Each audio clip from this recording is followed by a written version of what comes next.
bisa nggak sih zakat fitri yang tadi dikatakan 1 shot ya, itu diganti dengan pembayarnya itu dengan uang, Ustaz?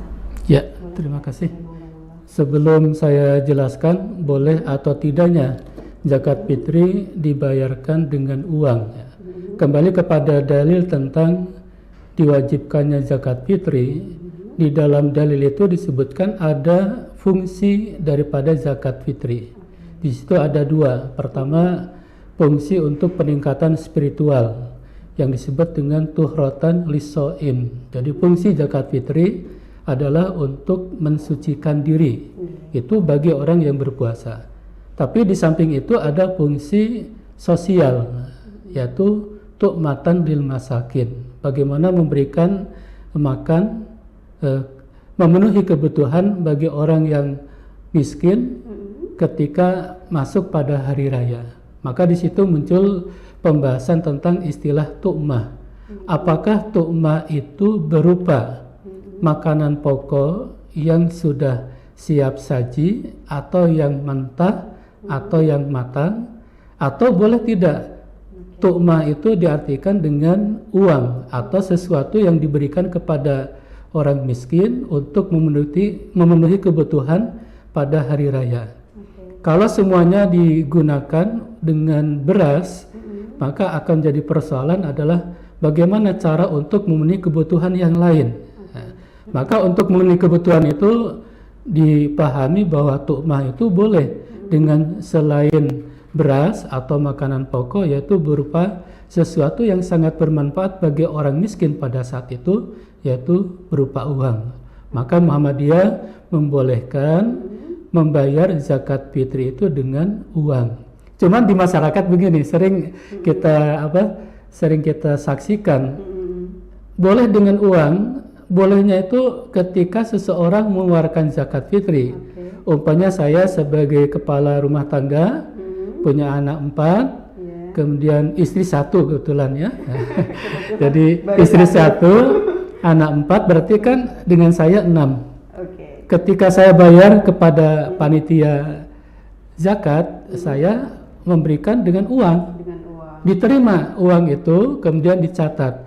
Tapi ketika didistribusikan kepada orang miskin, bukan uang, tapi berupa beras. Jadi uangnya dibelikan beras. Nah, ini tidak apa-apa, Ustaz, kalau ya sebenarnya nggak apa-apa. Diberikan uang ya. Betul. Jadi nanti ini kan kembali kepada panitia ya. Ketika bicara tentang zakat fitri, pertanyaannya apakah setiap orang miskin yang mendapatkan itu dibatasi harus 1 sok? Jadi kan tidak ada batasan ya. Yang ada batasan itu orang yang akan mengeluarkan zakat fitri dibatasi. Katakanlah zakat fitri itu likulli ra'sin, bagi setiap individu. Jadi masing-masing individu dikeluarkan 2,5 kilogram.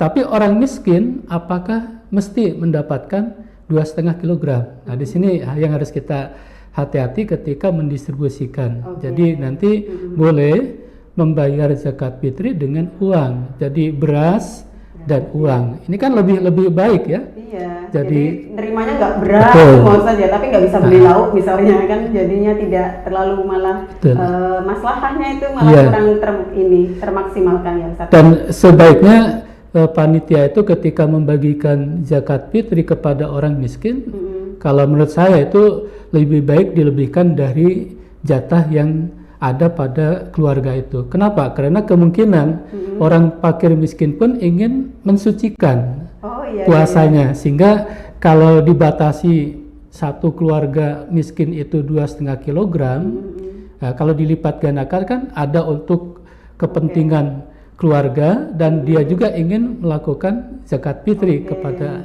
yang lain. Jadi dia bisa mengambil zakat fitri juga buat dirinya dan keluarganya dari hasil dia menerima zakat barang lain, itu tidak apa-apa ya Ustaz ya. Karena kan tidak ada ketentuan ya. Orang yang mendapatkan zakat fitri tidak ada ketentuan harus 2,5 kilogram. Oke. Lalu untuk pelaksanaan zakat fitri di lapangan itu seperti apa sih Ustaz? Kalau ini bisa dijelaskan kepada pemirsa. Dalam pelaksanaan zakat fitri di sini ada 2. Pertama, kapan orang mengeluarkan zakat fitri, atau kapan amil zakat, panitia itu menarik zakat fitri dari orang-orang yang harus mengeluarkan zakat fitri. Yang kedua, pelaksanaan yang berkaitan dengan pendistribusian. Nah, mungkin yang pertama ini tentang kapan zakat fitri itu dikeluarkan oleh orang yang mengeluarkan zakat fitri. Dalam beberapa hadis disebutkan min Ramadan, artinya di bulan Ramadan. Sehingga ada yang memahami bahwa zakat fitri itu bisa disegerakan di awal bulan Ramadan. Oh, boleh ya. Jadi tidak harus di akhir. Tidak harus di akhir, Ya, betul, Ustaz, betul. Soalnya Tidak harus di akhir. Ada berbondong-bondong bayar Ya. zakat malah di akhir Ramadan. Justru kalau di awal itu akan lebih memudahkan ketika akan mendistribusikan. Betul. Kemudian batas akhir, kalau dalam hadis itu kan ditunaikan, dikeluarkan qabla khurujin nas ya, ila sholat. Jadi sebelum berangkat ke tempat pelaksanaan sholat. Ini sholat Id maksudnya? Iya, sholat Id. Oke. Jadi itu batas akhir. Walaupun nanti perdebatannya apakah batas hari itu sampai di situ. Iya. Boleh tidak pendistribusiannya nanti setelah sholat Id, itu nanti dalam pembahasan berikutnya. Oke, Tapi batasan untuk mengeluarkan itu bisa di awal bulan Ramadan, kemudian sampai menjelang pelaksanaan sholat Id. Oke, berarti tiap Muslim gitu ya, bagi dia itu anak kecil ataupun dewasa itu terkena kewajiban zakat fitri ketika dia sudah menemui bulan Ramadan. Kalau di tengah-tengah bulan Ramadan ada yang meninggal seperti itu, Ustaz? Ya, itu kaitannya dengan gurubnya ya.